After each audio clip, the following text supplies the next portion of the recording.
This adopted baby wouldn't let anyone touch her, and there was a heartbreaking explanation why. It isn't uncommon for a happy couple to want to expand their family. Some people even choose to do so by introducing a furry four-legged friend into the home. But for Tina Traster and Rick Tannenbaum, there was only ever one option. On the surface, Tina and her husband, Rick, appeared to have it all. For one thing, both had established successful careers, Rick as an attorney and Tina as a seasoned journalist. Interestingly, Tina's work has previously appeared on NPR, and she's also had her own column in the New York Post. Nevertheless, this Upper West Side couple longed for something more. A baby. Initially, though, it seemed that this was never going to happen, as the couple struggled to conceive naturally. But, reluctant to give up on their dream of having a biological child, Tina and Rick turned to non-invasive fertility treatment. Unfortunately, the treatment program would ultimately prove unsuccessful. Moreover, Tina's concerns about more aggressive hormone-altering fertility treatments, such as in vitro fertilization, meant that the pair were quickly running out of options. And so in 2003 the couple, both aged 40, made what would be a life-changing decision. Yes, they decided to adopt a child of their own. Soon after, and without having read a single parenting book, Tina and her husband headed to Russia to visit their soon-to-be daughter. However, what the couple witnessed when they reached Russia was harrowing. "I have seen many grim things in my lifetime," Tina later recalled on her blog, Julia and Me. "Few rival the sights, sounds and smells I experienced in the Siberian orphanage where my daughter's life began." A stone's throw from the orphanage, Tina and Rick witnessed a man stood in sub-zero temperatures peddling meat from a carcass. And nearby, a rosy-faced drunkard lay incapacitated in the street. And in the frozen fortress where their baby had spent the majority of her life so far, things weren't much better. Inside the miserable gray building, the stench of ammonia hovered.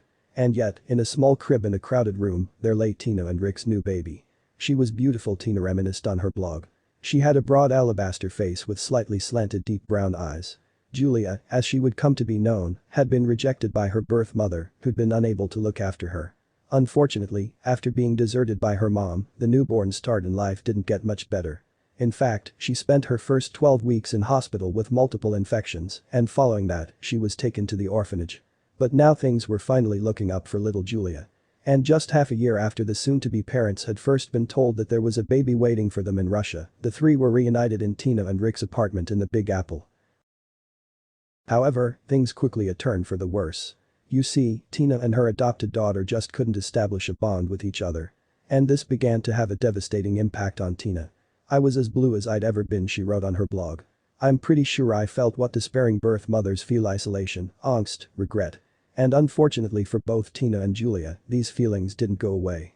Indeed, Tina's clinical depression became more and more severe. Racked with guilt and shame, Tina hid her true feelings from the rest of the world. Eventually, however, she could no longer keep things to herself. Things came to a head in 2005 when Julia began attending preschool. There, the little girl's reluctance to bond with others became all the more obvious.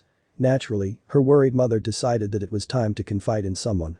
And so Tina looked to Julia's pediatrician for advice. But she was not prepared for what he had to say. The doctor began to explain to Tina that he believed Julia suffered from reactive attachment disorder. This condition is prevalent in institutionalized children and is often triggered by traumas such as being separated from their birth mothers at an early age. As a result, it becomes hard for children to bond with adults again. This must have broken Tina's heart. And as a result, she initially tried to convince herself that the diagnosis could be wrong.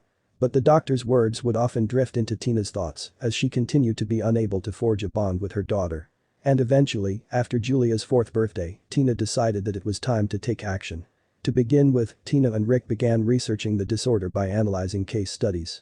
But the techniques that they adopted to try to deal with Julia's condition often left their friends and family feeling uneasy. Indeed, on her blog Tina explained, "We learned that parenting a child who has trouble bonding requires counterintuitive parenting instincts. So Tina and Rick would laugh when Julia threw tantrums, and afterwards they would pretend as if nothing had ever happened. And as Julia would often refuse to give them hugs, her parents chose not to pester her for them, something that others found hard to comprehend. Nevertheless, they soldiered on. And although there were those who still couldn't get their heads around the techniques that the parents implemented, Tina and Rick weren't about to give up on their little girl. Eventually, they began to make progress. Some advice was invaluable, some failed, Tina wrote on her blog. Still, Julia gradually started to open up and engage with her new family, a development that her mother undoubtedly treasured. Now Tina has chosen to share her experiences, outlining the tumultuous journey that she has been on in a book. She is fully aware, however, that developing a bond with her daughter is likely to be a lifetime endeavor.